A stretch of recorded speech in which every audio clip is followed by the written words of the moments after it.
Welcome you all. We have very distinguished guests today. Dr. İzzet Darendeli. He came from the United States. Thank you very much for coming and sharing your knowledge with us. I would like to give a brief knowledge about Dr. Darendeli. Dr. İzzet Darendeli is the director of the Civic Center for Entrepreneurship and Associate Professor of Management at California State University in the East Bay. Dr. Darendeli is also an adjunct faculty at both University and California University. Okay, probably he will be also at the OSTİM Technical University. We are very glad to hear that. Dr. Darendeli holds a PhD in Strategic Management from Fox School of Business at the Temple University, Philadelphia. He has published extensively on international business, innovation, and institutions, in addition to his academic successes and research on innovation and entrepreneurship. He has founded, invested, and advised multiple startups and served as a member of the board of directors for several multinational corporations in the United States and in Europe. Today, Dr. Darendeli is going to make a presentation about regulate first, innovate later, and exploration into autonomous vehicle industry. The floor is yours, Dr. Darendeli. Thank you, Hocam. Good afternoon. My name is İzzet Darendeli. I was born in Istanbul, and I went to high school in Istanbul, and I went for college, I went to Bilkent University. My undergrad is in management. I think we have a lot of master's students, right? How many master's students do we have here? How many Masters? Graduate students? Only two? Oh, okay. So I was going to say, doing masters changed, a lot of things about my future career. So I advise you guys to pursue like a graduate degree as well. So my master's degree was in international relations because my undergrad was in management. So I didn't want to do an MBA. It was very similar to what I would see right after MBA. So those of you, is there any management students? Management, economics, undergrad, management? Okay, so like what happens with management is like if you guys want to do, for example, a graduate degree, master's, MBA, I think it's good to go to the university, go to the industry first, get some experience, accumulate some experience, and come back to the university. I think it's more meaningful. That would be my little advice for management students.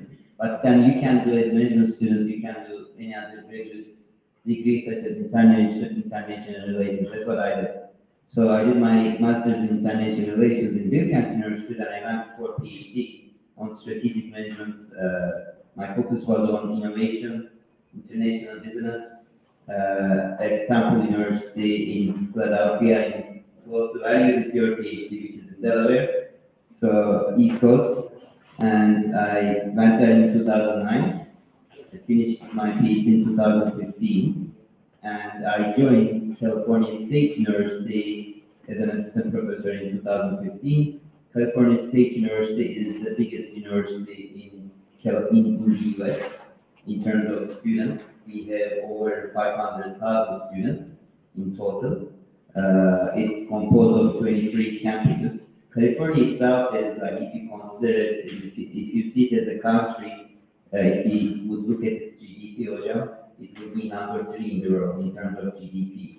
But if you look at the GDP per capita, it's going to be ranked very high. And if you look at, you guys, most of you know California from Silicon Valley, right? Tech companies, that's where tech companies have founded. If you look at California from the perspective of value-added economy, it's the number 1 in the US. I think it's the top. I think it's the top 3 locations in the world in terms of high value-added contribution to the economy. But California does not only compose of tech industry, that's what's very interesting. Of course, where I live in San Francisco, we call it Bay Area.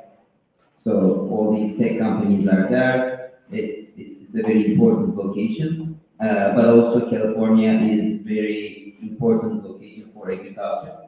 It's very good, important location for service industry, especially hospitality. So there are many other supporting industries as well in California, export, import. It has always been a very important trade location, California. My talk is going to be about like technology, but I always want to give a brief introduction to like where I live and what like about California Silicon Valley a little bit as well. But anyway, so in 2015 I joined California State University as an assistant professor. Then since we are in Silicon Valley, we also have an entrepreneurship center. So I'm the director for the entrepreneurship center. I know that some of you are also interested in entrepreneurship, right? So what we do is similar to what you guys are doing. We are trying to institute entrepreneurship mindset. So everyone on our university, we want them to have an entrepreneurial mindset.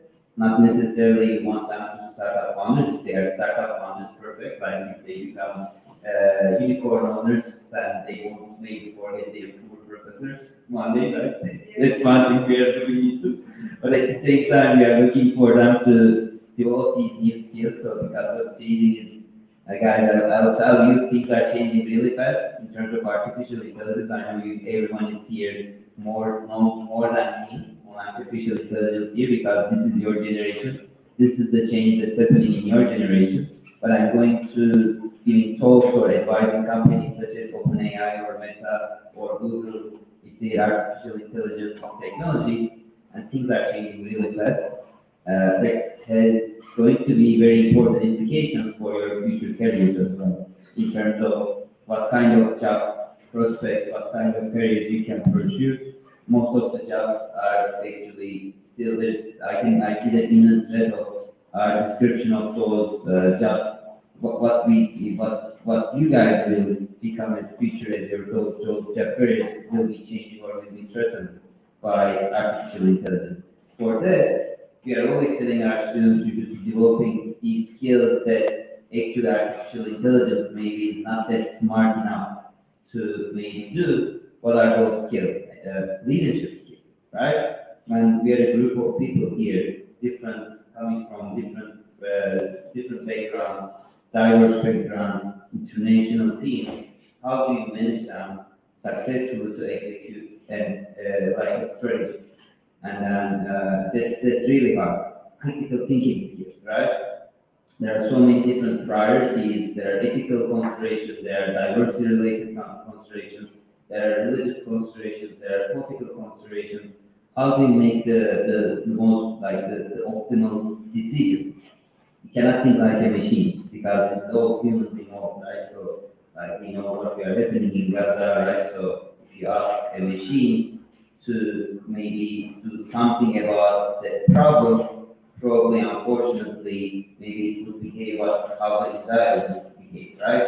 The optimal decision is just to kill as many people as possible to, maybe fight against terrorism. But we are humans, and then as humans we know that, and as the Turkish government has done, we know there are much more humane ways to fight against terrorism, right?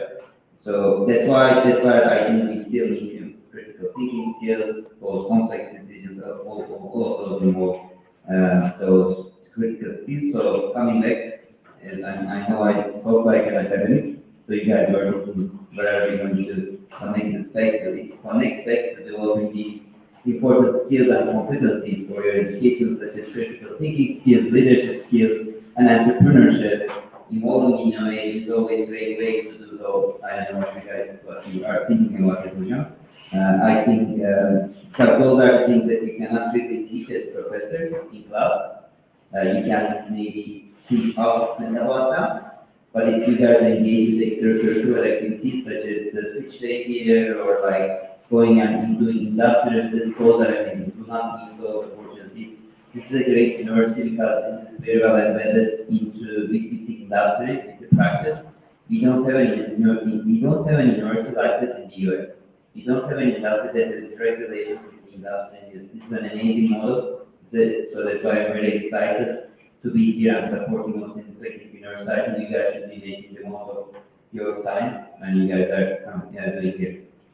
A few sentences, I'll move back to my boring paper, but a few more sentences about maybe California and Silicon Valley. So California is interesting. So we always talk about what makes California interesting. We are talking about this mindset, right? So think about this. It's in statistics we call this like a selection kind of a problem. Like there's a statistical selection issue, meaning that like so there are different populations, and some populations, some individuals or some groups in the populations might have spatial characteristics. Those spatial characteristics might, bring them competitive advantages for them to deliver certain results. That's kind of selection results. So we control for this in economically, with selection problems and everything. But if you look at California, this is a location of risk takers. There's a selection problem statistically. Because what happened is, we are talking about, anyone knows 49ers? The team 49ers? Golden 49ers is the football team, and then the baseball team also, we have Giants. 49ers is the American football team. We have California, what's it called? Golden State. You guys know the NBA team, I guess. But 49ers is the American football team. 49ers name, 1849. Where does it come from? Anybody make a guess? 49ers? Why do they call them 49ers? No. 1849 was the year for the gold rush. So what happened is, a few individuals discovered vast amount of gold. Those indigenous people who were living in California, they had gold everywhere, but they weren't seeing it as something precious. Like they were exchanging, they weren't actually collecting and selling them. So a few settlers, Western settlers, went to California and they found that gold is almost everywhere. It's very abundant in the rivers, like they were, like the indigenous people were using them everywhere. So they said, oh, there's a great amount of gold here. And then what happened is, most of those, like they were living in the East Coast. But the people who moved to the East Coast, think about them, they escaped away from European kind of brokers, hegemony, right? So Europe was controlled, is always controlled, and which is connected to my paper today. It's controlled by bureaucracy, controlled by strict regulations. If you are not coming from a wealthy family, then you don't really have a lot of chance to have a good life in Europe. So those people first migrated to US. But actually, for them, the East Coast was not really good in the East Coast, but in a nice location. If you go out, most of the settlers who migrated to the US, they were living in the East Coast, close to New York, north of New York. The conditions, the weather is not great. There is no infrastructure. Like they weren't very happy with their land because they were given land, but they had to do farming, and then it's as if they were living like in 1000 AD in Europe. So they were they weren't making enough money. It was a really tough life. When they heard that there is somebody sent, I think it started with like two brothers. One of the little brother goes to California, and then he discovers there's gold everywhere, and then he says, look, and then he sends this chunk of gold in the letter, which is almost worth of 5 years of farming work in the East Coast. And he says, he tells his brother, come, there's like a great amount of gold, there's a lot of opportunity. And then 1984 was the year of gold rush.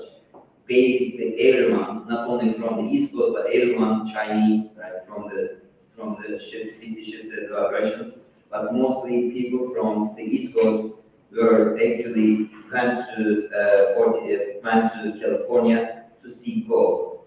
There wasn't any train road, there wasn't any railroad between East Coast and West Coast, so those were all the Wild West movies were true, right? So they were being robbed, they were being kidnapped, right? There were a lot of, they were killing each other, but 49 was the year of the gold rush.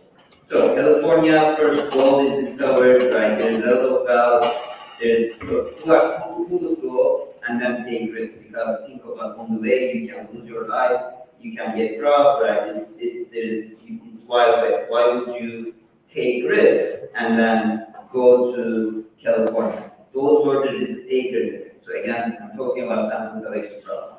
So to start with, these are the people who left their families behind in Europe. They moved to East Coast.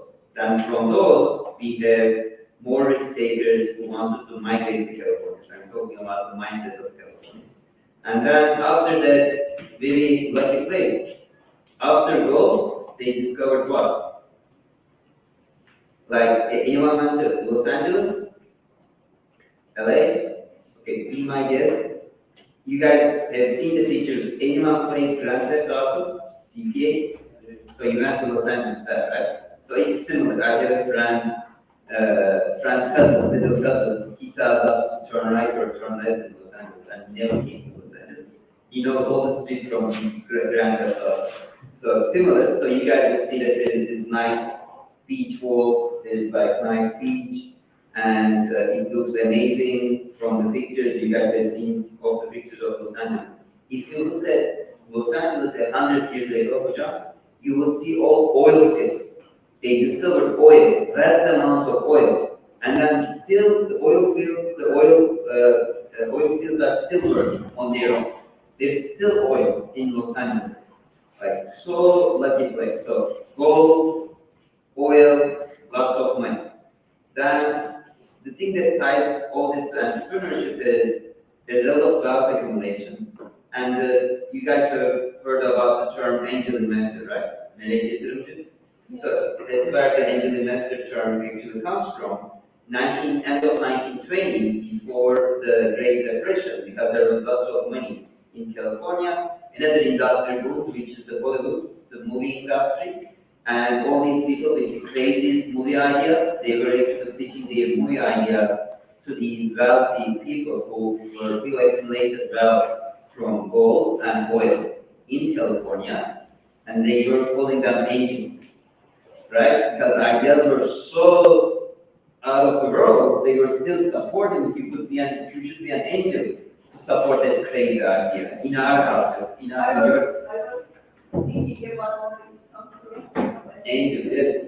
Then of course, like what happened is on top of it, they built amazing institutions such as UCLA, Stanford, Berkeley, and then there was a lot of military technology that started in California, especially in Silicon Valley. It was the first place for radio and television communications, satellite communications, and most of the moon travel technology was developed in California, in Silicon Valley. Then after that, do you guys know this company called Intel? Yeah. So Intel was actually, there was another company called Fairchild Semiconductor Company. That was the origin of the chips. The first silicon chips in the world was developed by Fairchild Semiconductor Company. It was founded by a Nobel laureate, but this guy was really a bad person. He was an amazingly smart person, but working with him was really a mess. So the engineers who were working with this Nobel laureate, this professor, they said, we cannot work with this person. We want to start our own business. We call them the treacherous eight. Treacherous meaning like they are actually like they are taking something bad, right? Like something, that's the word. But anyway, so they wanted to form their own company. This is 1970s. But as an entrepreneur, so you are the smartest person maybe in the world, you have this technology, which is semiconductor, but there is no finance, there is no capital system infrastructure to start that company. So they flew to New York, They talked to a banker there. That banker said, "Oh, maybe we can do something about this, right?" And then that was the birth of the venture capital industry. That we, I think, the Silicon Valley successful. Again, I'll just tie with the last sentence. Wealth, mindset, there is wealth, there is mindset, there are great institutions, all of them together what makes the Silicon Valley really successful, because they are really investors, there is money, but also wealthy people are also very eager to take risks. They are really, they want to invest into riskier investment bonds. One of those technologies is autonomous vehicles, right? So that's what I'm going to be talking about today. I'm going to be talking about a little bit about autonomous vehicle technology. Again, my research is the integration of international business, institutions. Institutions are super important because have you guys heard about who won Nobel Economic Prize, the Nobel Prize in Economics? This year, did you guys hear about it? Yeah. And he was here. Yes. But like a few months ago, right? Yeah. 1 month ago. Amazing, like Darren Acemoglu, right? He was born in Turkey, he constituted as Turkish. So his biggest book, his study is about institutions, but his most famous book is called Why Nations Fail. Did anyone read that book? Please read it. Did you read it? Did you like it? It's really good. So I think you should all be reading the book, and then this is kind of similar to this. I'll be talking about the importance of institutions in the innovation, right? So this is one thing that I'll be talking about. Because what happens is, again, I'm studying autonomous vehicles, but I'm also studying artificial intelligence as well. So these are new technologies. So the problem with the new technologies is there is a lot of uncertainty, right? So what should we do about these new technologies? Because there is, on one side, you want to ensure that there is good benefit to the society, but at the same time, you want to make sure the technology, the innovation pace goes up, right? So the regulators, the policymakers, it's a really big hassle for them to decide whether we should regulate a new technology or not. So here's the interesting thing about the US, and then this is actually what one of the main themes in this book. So, and then Turkey is similar to that. Europeans, they love to regulate things first, right? Like the French is I think, the epicenter of this. Whenever a new thing emerges, now they are talking about artificial intelligence, they like to introduce the regulations first, right? US is very interesting. Whenever there is a new technology, it's a gray area, right? So I have seen this because I have started my own startup, or also I advise a few startups. I'm engaged in venture capital as well. What we are seeing is, if there is uncertainty, US does not do anything. A great example is Uber. They did not regulate Uber in the first. It was almost like they could do anything they want. There was no regulation about taxis, right? Until what US does is, until the new technology, new concept reaches a certain size, what I have seen is around $100 million industry. When it reaches like the size of $100 million industry, then they start the regulation talk. So that's what my heading for today's talk is about. Innovate first, regulate later, or regulate first, innovate later. Which one is better, right? So the European style is, let's regulate first, and maybe this will, we will control the innovation and this will induce innovation. The US style is first innovate and maybe regulate, right? So I think that's what makes the US frontier of disruptive innovations. And this is kind of what I will be talking about. So, all right, so you guys are too young. This doesn't tell anything. because this is the history of autonomous cars on films. Okay, the love bug. Does anyone see that? Probably not. The car, no. Night Rider, maybe. Night Rider. Yes, you guys at least know that. Kids, right? Yeah. They're still in Claremont is out. They went out of business. Jurassic Park. Anybody went the original Jurassic Park? That's the best. Don't watch the new one. Ford Explorer. Did you guys watch the first Jurassic Park movie? Yes. And do you guys remember in the park these like SUVs, small Ford Explorers are driving on their own? Total Recall, Batman, the Batmobile, it drives itself. So this kind of a history of autonomous cars on screen. But the actual history of autonomous cars is started around 1950s. Again, I don't really know if it started in Europe, the first technology, or in US. There's still arguments against it. But in 1958, the first car with cruise control is introduced. Most of the developments around autonomous vehicle industry technology has developed in the last 30 years. 1995, Carnegie Mellon University NAVA project. They completed a cross-country trip with semi-autonomous vehicle, 1995, and then we still don't have this feature in talk, right? 1995. And 2004, I think that's another critical juncture in this technology. DARPA is defense industry, so it was a military project, but very smart project. They started what's called DARPA Challenge. So they tell all universities, here's funding for you, a few $1 million, maybe $5 million per university. All the best universities in the US, and then they did this on a desert.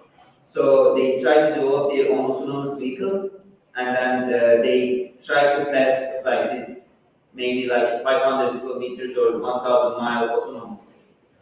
2004.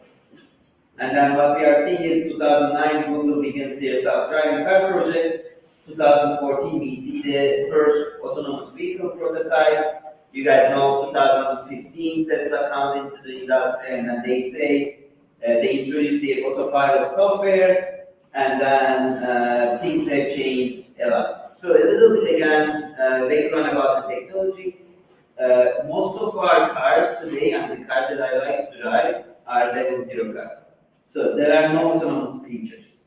Nothing. You drive the car and you do everything, right? This is what we are used to. Level 1 is what I think the few cars now are almost have evolved them. They have, for example, like automatic braking, right? Cruise control. That is level 1. And then level 2 is if they have 2 of these functions. Let's say you have stay in the lane function and braking function. That's called level 2. Level 3 is these cars, they handle dynamic driving tasks. So meaning that, I don't know if you guys have been into a car and there is a turn like give Tesla, right? I don't know talk doesn't have the software yet, right? So it can, if there is a turn, it can do the turn, right? So it's level 3, but still, you know, with the Tesla cars, you need intervention, you need human intervention. If you take your hands from the steering wheel for 30 seconds, then it's going to tell you you have to put it back. I don't know if you guys have seen pictures of people putting like an orange to stimulate like an organic material. They put like an orange in the steering wheel, as if, you know, they don't need to intervene. So that's level 3.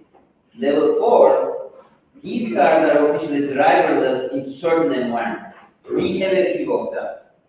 Where the world is going is level 5. These cars can entirely operate without any intervention. And the interesting thing with these cars is they don't have a steering wheel. So for you guys as future entrepreneurs, it's very important to think about what the cars of the future, what the transportation vehicles of the future will be. It's not going to be about how fast they drive, like, or you know, all these things about steering wheel and everything, because they don't have a steering wheel. It's going to be about the experience in the car, right? We have level 4.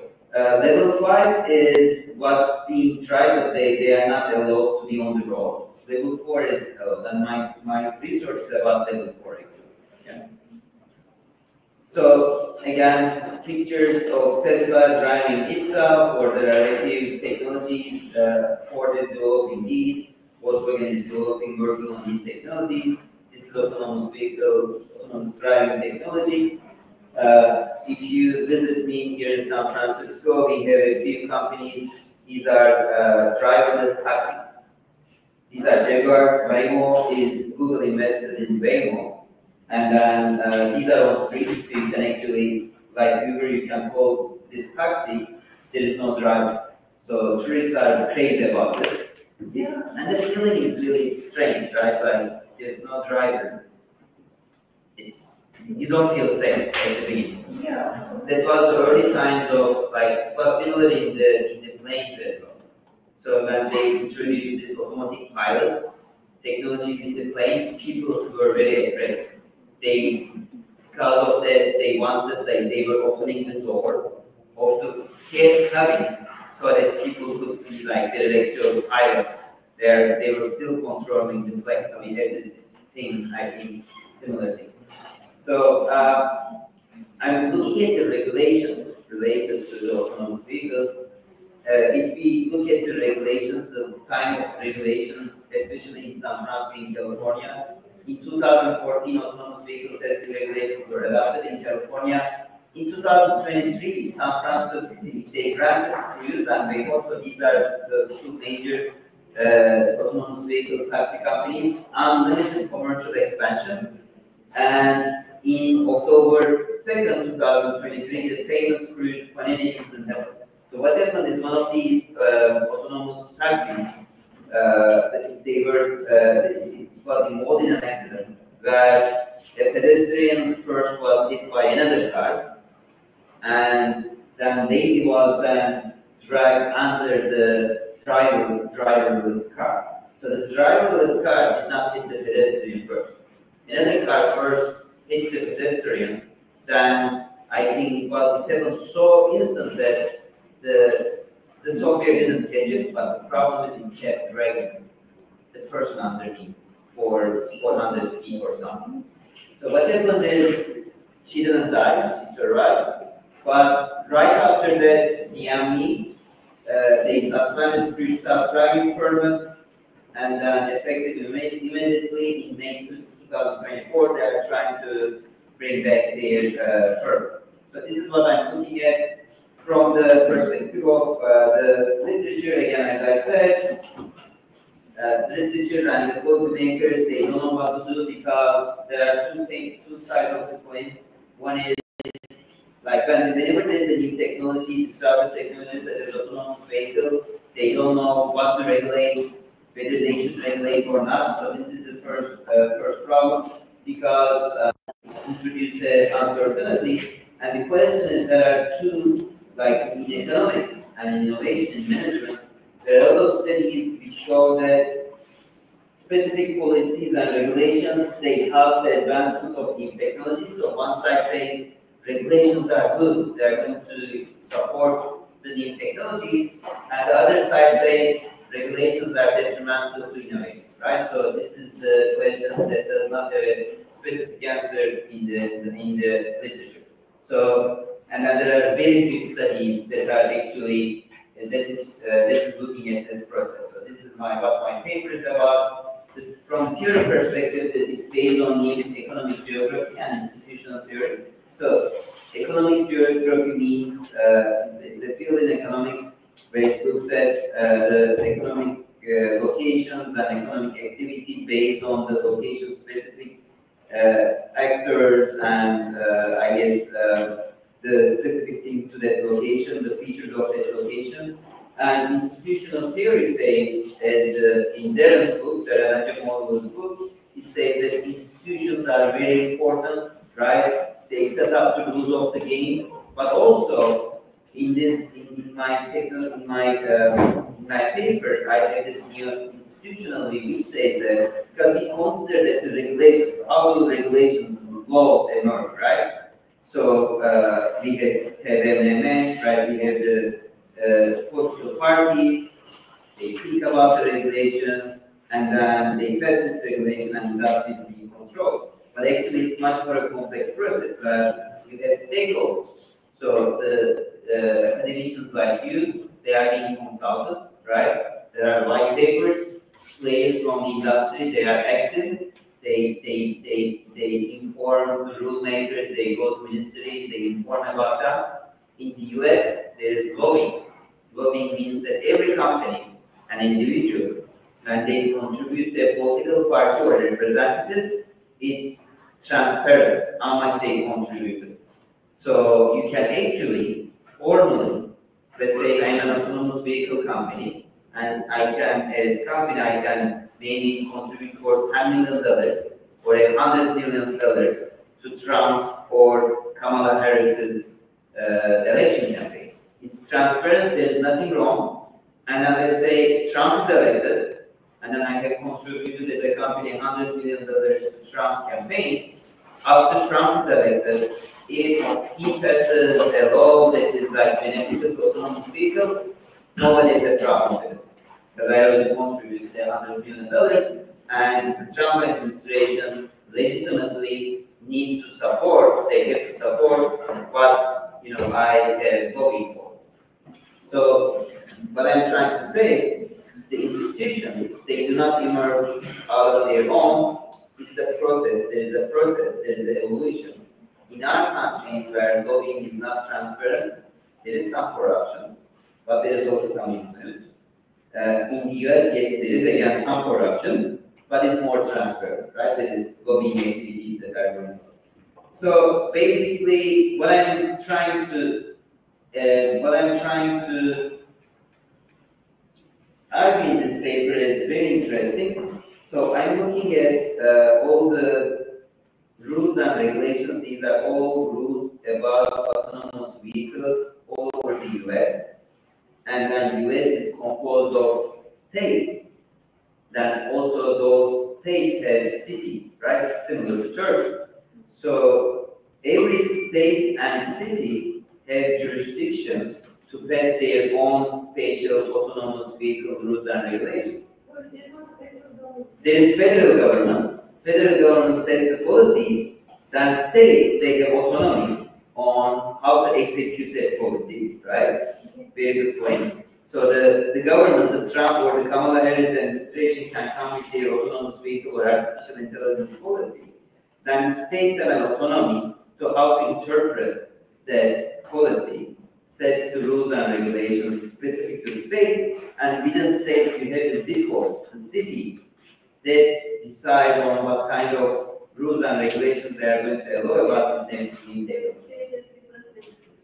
Every state and every city has different locations. So I'm looking at all the zip codes, all the cities in the US, and then I'm looking at their rules and regulations about autonomous vehicles in every state. So this is what I'm looking at. So we call them the statute or law. So every, let's say OSTİM is a city, right? So as the OSTİM, Yeni Mahalle municipality, let's say they come together and then they decide what kind of flexibilities they are going to allow for autonomous vehicle companies, startups. Sometimes there are some states, some cities allow for commercial testing. Some cities allow for like total testing, like taxis, as we have seen in Wayman, like in San Francisco. So there are different levels of regulation that the cities can pass. So I'm looking into that. But I'm saying that if there is prior innovative activity in that location, right? Let's say again, if we had startups in Yenimali that are working on autonomous vehicle technologies, I'm saying that the probability of a law and regulation that will allow flexibilities for autonomous driving is going to be high, right? So that's my first test in the H1A. In H1B, I'm saying that it's going to take also faster to pass that kind of a law. Because some cities, they might wait for 3 years to pass a kind of a regulation or a law about autonomous vehicle technologies. It might take 3 years. Some cities we see 2-3 months, right? But it explains that time difference. Again, what I'm claiming here is, what we are arguing here is, if there is prior innovation activity in that location, then it will be very intuitive, like there is nothing. So this is the problem with academic papers, like we are very careful about what, since we are driven by theory and econometrics, you won't see very wow, interesting things, but at least we are trying to explain cause and effect relationship with academic rigor, right? So that's why we are very careful in building these models, as you know.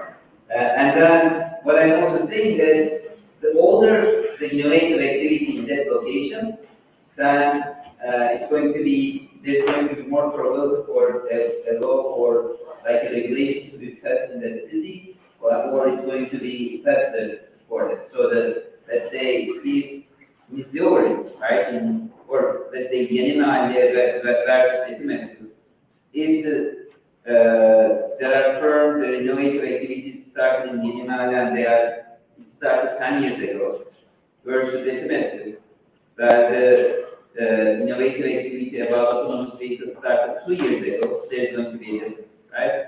This is what I'm interested in. And then the whole, data comes from all the cities, all the places in the US. And then this was the old picture, autonomous vehicle regulation in the US. And then this is the new picture. So as you see, like more and more states are allowing autonomous vehicles to be tested, right? And operations and commercial operations as well. So I'm looking at all the 311 bills proposed to 51 states.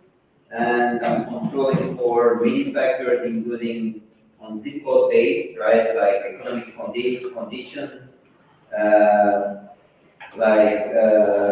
populations, the economic factors, income, property value, median age, poverty rate, diversity, employees. I'm controlling for everything that might explain why this bill was introduced or why this bill was introduced faster. While I'm measuring the total innovative activities, I'm looking at patterns. The patterns related to autonomous vehicles in that location, in that zip code. So patterns, every patent has a location. Let's say you guys are in Austin Technical University, and if there's a new technology that comes from Austin Technical University, it will show the zip code of this location. So that means that innovation has been developed in Austin Technical University and in Yenimale region, right? So that's what I'm pitching there. So I'm looking at the effect of this innovation on the regulation related to Yenimale. So you can see this like this. And then a bunch of boring econometric tests, but whenever you see stars, that means you are good. What we are showing that econometrically, controlling for all of these and looking at all the data in the US, now we can say that yes, if there is a innovative activity happening in a certain region, yes, then we will see that rules and regulations will pass about autonomous vehicles, and then we can also say that they will pass. So meaning that how this is more about how innovation is affecting the rules and regulations, laws, institutions. And in a future paper, I want to look at how these type of regulations that pass in this order, right? What's their effect on the startup funding and innovation as well? Which I believe we are going to see more positive results. So this is in a nutshell what this paper was about, and then I'm going to open it for questions from you or from the audience. Thank you very much, Dr. John. It was really interesting research.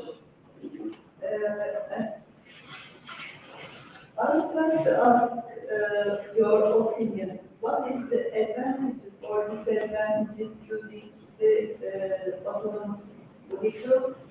And can you see the confidence of the people or their use will reach to 100% in the future, or how it takes that to gain confidence over.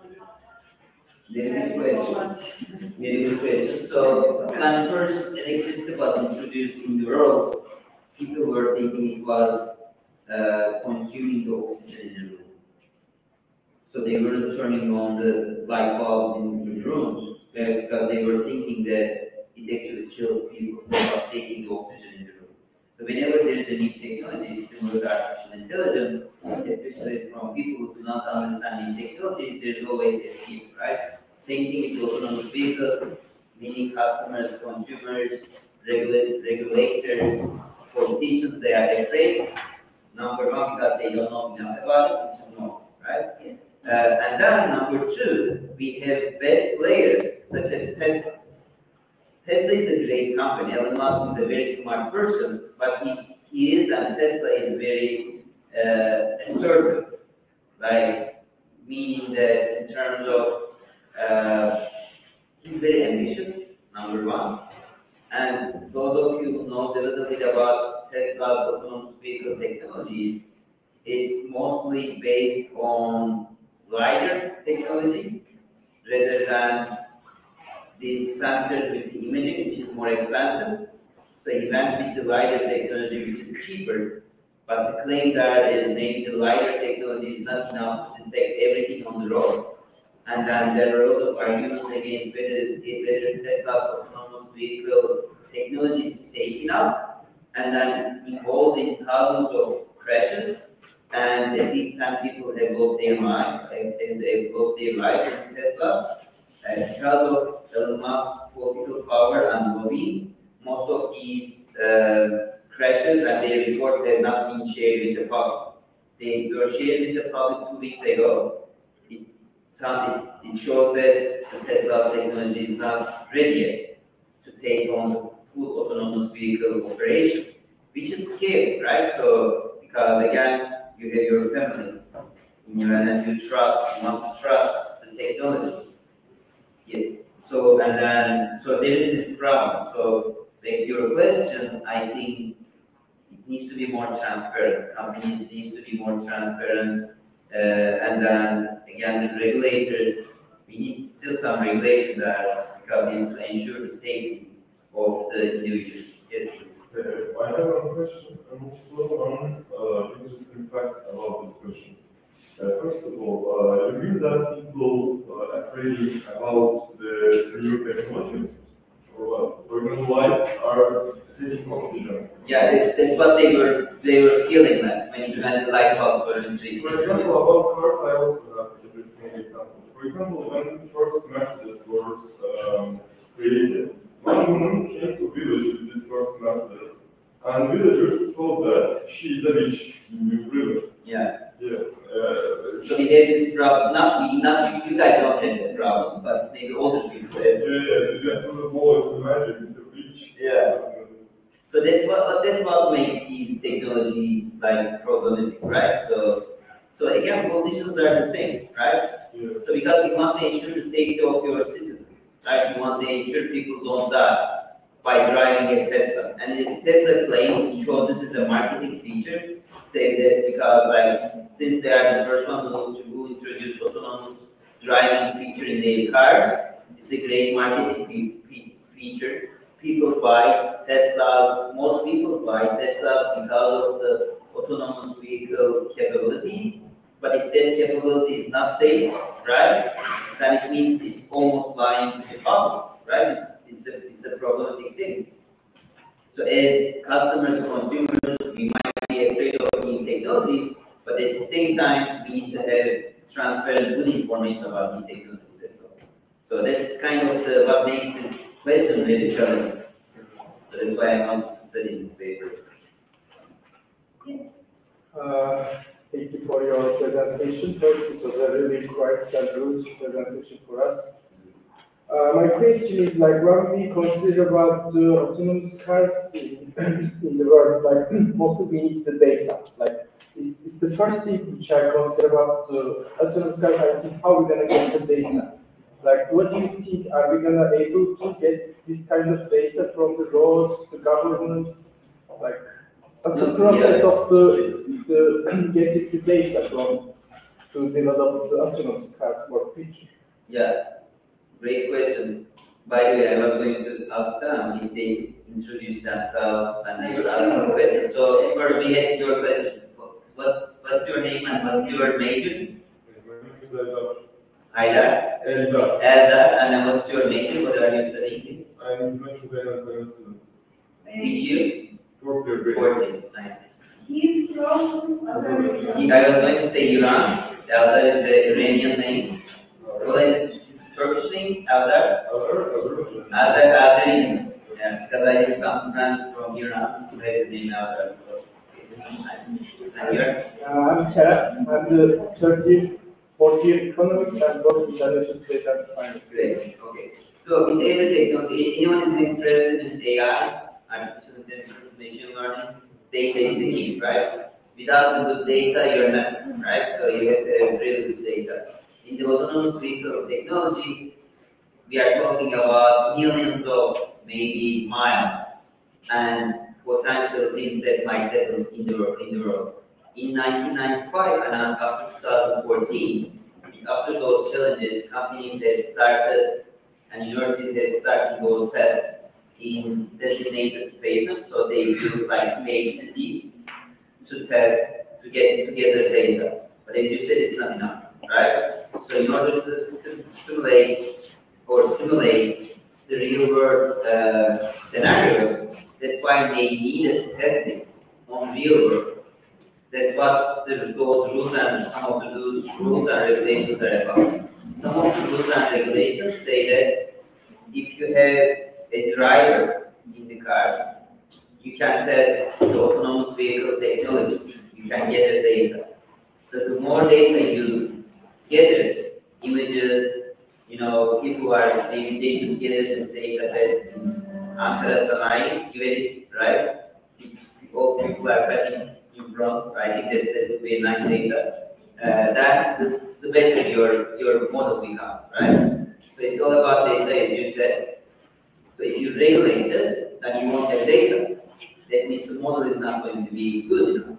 So that's why maybe you should regulate it less, so the data is being gathered and then tested, and we ensure the model is safe, is good. Does that answer your question, Harry? So, and also, like, you think Turkey has a good infrastructure to get this kind of data, and are we able to do that in a short term? Or? Yes, right. It's so possible because we have all the toll cars, they have installed in thousands, and then they have the capabilities. I'm sure they are actually now collecting data, right? So the nice thing with talk is since they are government related, I don't think they are regulated. So I'm sure they are already collecting these millions of bits of data, right, about cars because they have the cameras in front. But they have introduced the autonomous vehicle features, right? So from an infrastructure perspective, it doesn't need anything. You just need the sensors in the car, the cameras in the car. Most of the new cars come with those. Testing it on real world means regulation. So we will see what will happen about the decision there. Similar to artificial intelligence, right? So now Turkey is considering to go with like Europe. We are thinking to regulate artificial intelligence. But you guys, like I know a few of you will have startups on artificial intelligence.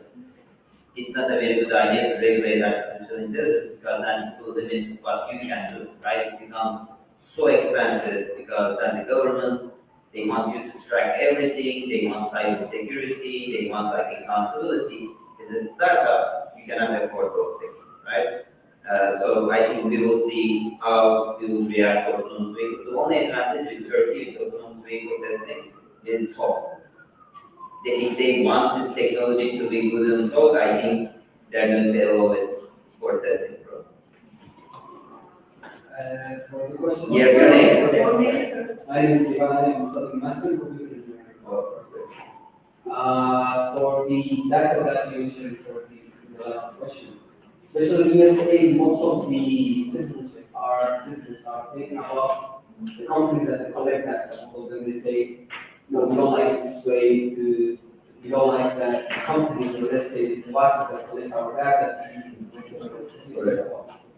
Yeah, so the nice thing is you are not collecting autonomous vehicles, let's say you're not collecting private data, you're collecting public data, what's happening on the road, right? So as long as you are not recording what's happening in the car, I think it's less of a concern.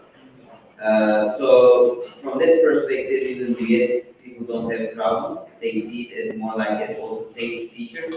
It's in Turkey as well. But in Turkey, 90% of the cars have a cam recorder, and then they actually record what's happening they're driving all the way, all the time.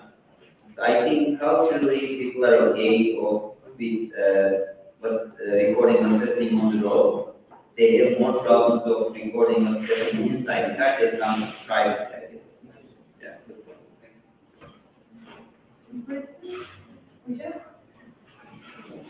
Actually, I think we support the view of doing innovation first and doing regulation next, like what we propose and try to support.